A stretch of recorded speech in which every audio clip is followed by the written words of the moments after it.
I stood in the grand entrance of the Cascade Peak Resort, watching my brother Marcus adjust his tuxedo in the lobby mirror. The mountain resort gleamed with polished marble and crystal chandeliers, completely unaware that the woman in the simple blue dress observing from the corner actually signed the paychecks of everyone working here. "Emily, there you are." Marcus strode over, his face pinched with annoyance. "Listen, we're short on parking attendants. The wedding planner is panicking because half the guests are complaining about having to park their own cars." I blinked. "You want me to park cars? At your wedding? Well, you're not doing anything else, are you?" He thrust a red valet vest at me. "You didn't bring a date, you're not in the wedding party, and honestly it would help us out. Dad said you've been finding yourself for the past few years anyway. Might as well be useful." The vest hung between us like an insult. I'd flown in from Singapore 2 days ago, cutting short meetings with international investors to be here. My brother didn't know that my finding myself phase involved building a luxury resort empire across 3 continents. He didn't know because I'd never told him. After years of being dismissed as the daughter who couldn't commit to a real career, I'd stopped trying to explain. "Marcus, I really don't think." "Emily, please." His voice sharpened. "Melissa's parents already think our family is less established than theirs. Her father owns 3 car dealerships. Her uncle is a state senator. They keep asking what you do, and what am I supposed to say? That my little sister bounces around Asia doing whatever. I worked in mergers and acquisitions for a hotel conglomerate before buying them out at 31.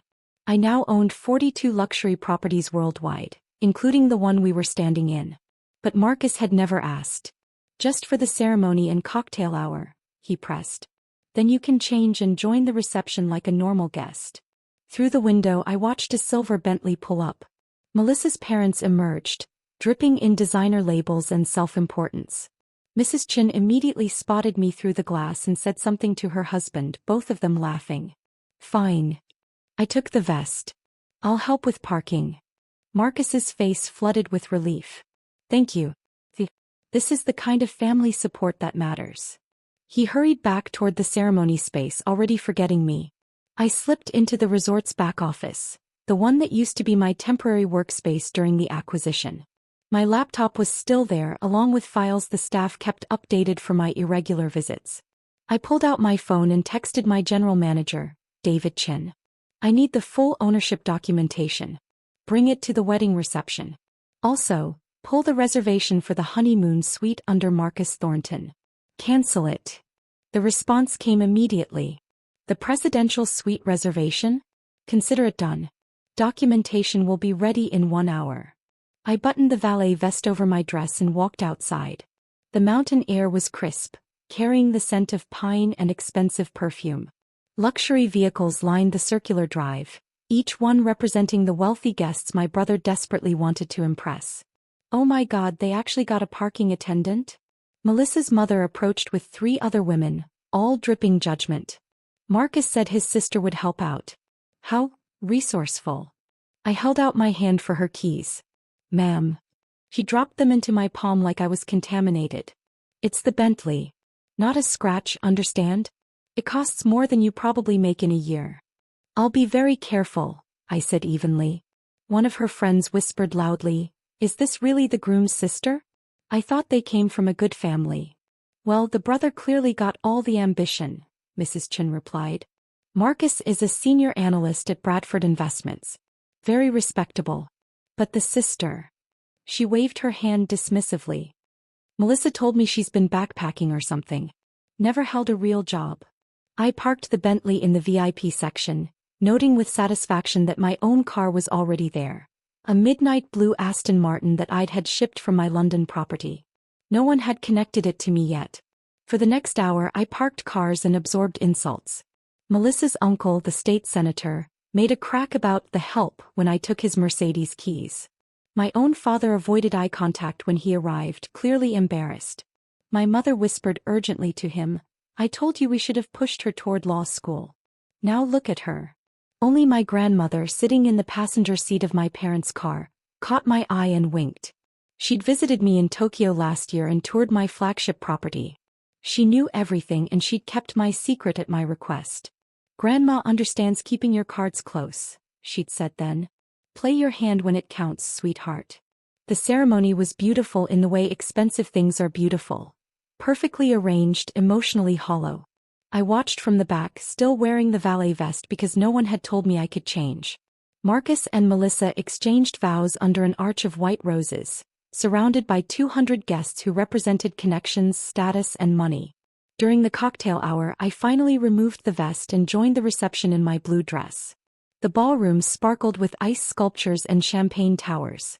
Melissa's family held court at the center, loudly discussing their various business ventures and social connections. The resort management really pulled out all the stops, Senator Chin announced, gesturing at the elaborate setup. My niece deserves nothing but the best. This venue usually books 2 years in advance, but we have connections. My phone buzzed. David had arrived. I found him waiting in the private corridor outside the ballroom, a leather portfolio in his hands. Miss Thornton. The documentation you requested. Perfect timing. I took the portfolio. Is everything else arranged? The honeymoon suite has been reassigned. I've also prepared a summary of recent acquisitions and the property portfolio, in case you need it for context. He paused. If I may say so, this is going to be immensely satisfying to watch. Let's hope so. I straightened my dress. How do I look for revealing that I own this entire resort chain? Like someone who's been parking cars all afternoon and is about to ruin a wedding, David said with a slight smile. Which is to say, perfect.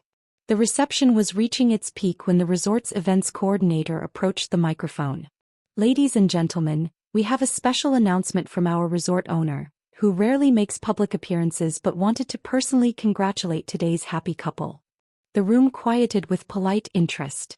Marcus and Melissa looked confused. Mrs. Chin preened, probably assuming this was part of the VIP treatment. I walked to the front of the room, portfolio in hand. Good evening, everyone. My name is Emily Thornton and I own Cascade Peak Resort, along with 41 other luxury properties worldwide under the Thornton Hospitality Group. The silence was absolute. Marcus's face drained of color. Melissa's mouth fell open. Mrs. Chin looked like she'd been slapped. I opened the portfolio. I acquired this property 3 years ago as part of a larger expansion into North American luxury markets. Since then, we've invested over $20 million in renovations and established it as one of the premier wedding destinations in the Pacific Northwest. I held up the ownership documents, legal and irrefutable. These are the papers confirming my sole ownership if anyone would like to verify. Senator Chin stood up. This is absurd. Marcus, your sister owns this resort? You told us she was unemployed.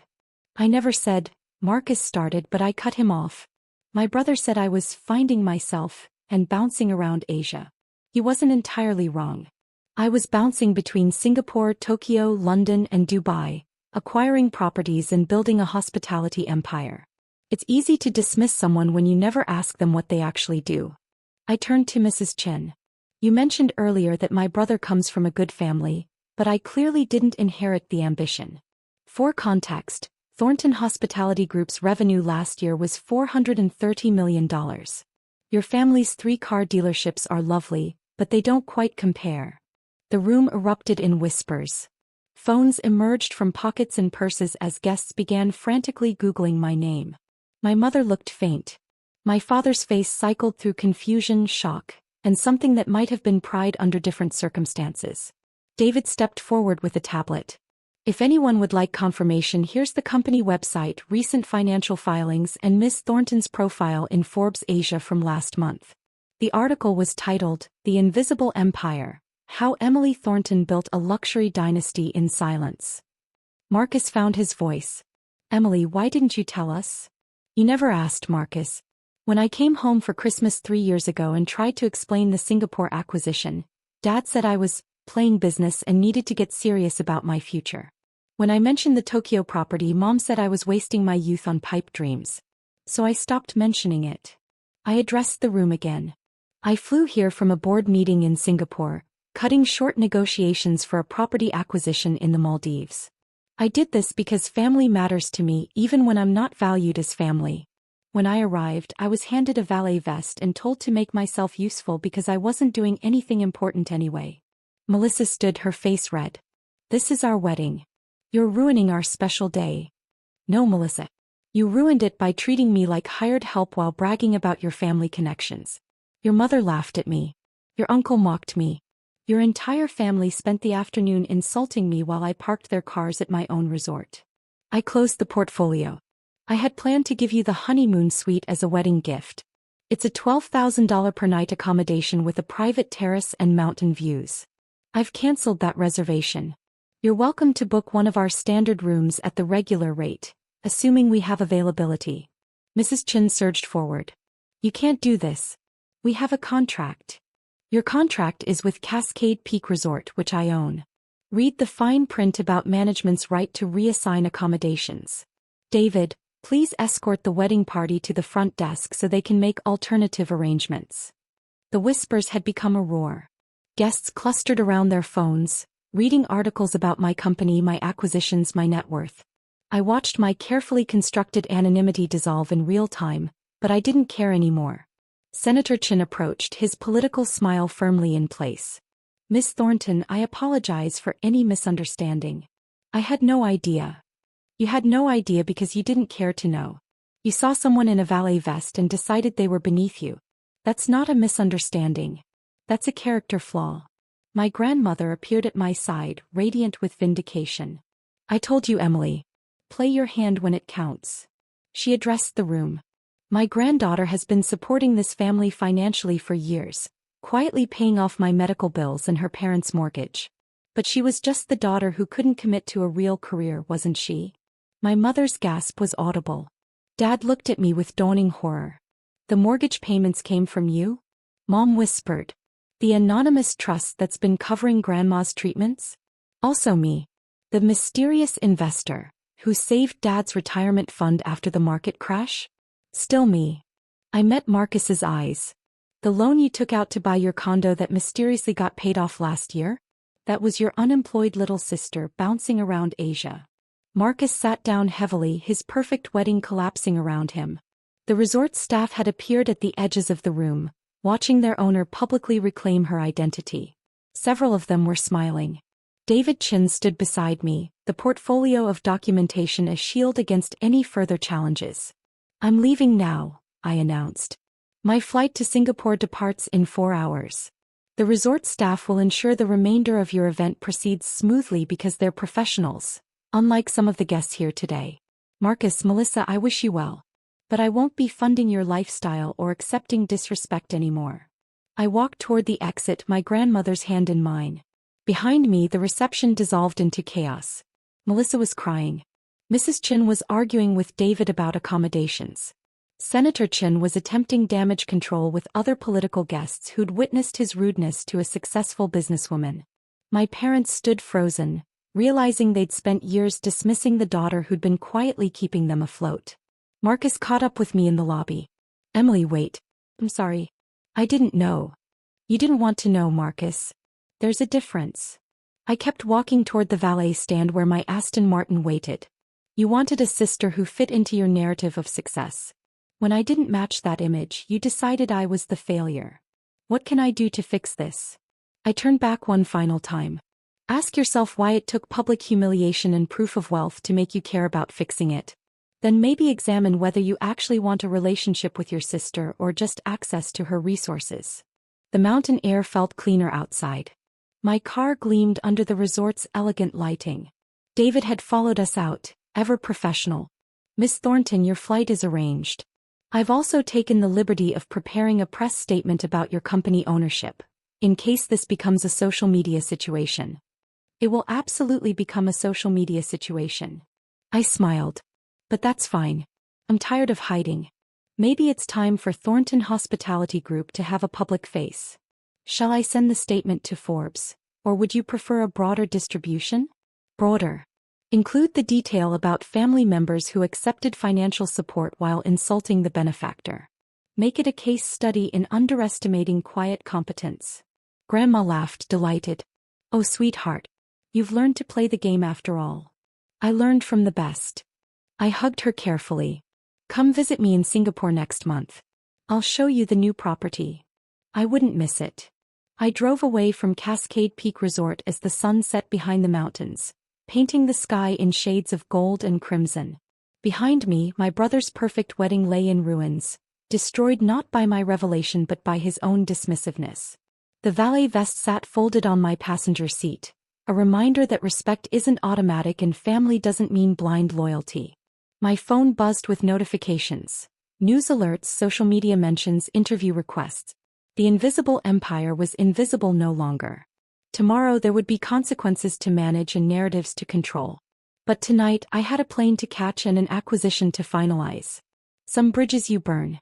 Others you simply stop maintaining while you build something better elsewhere.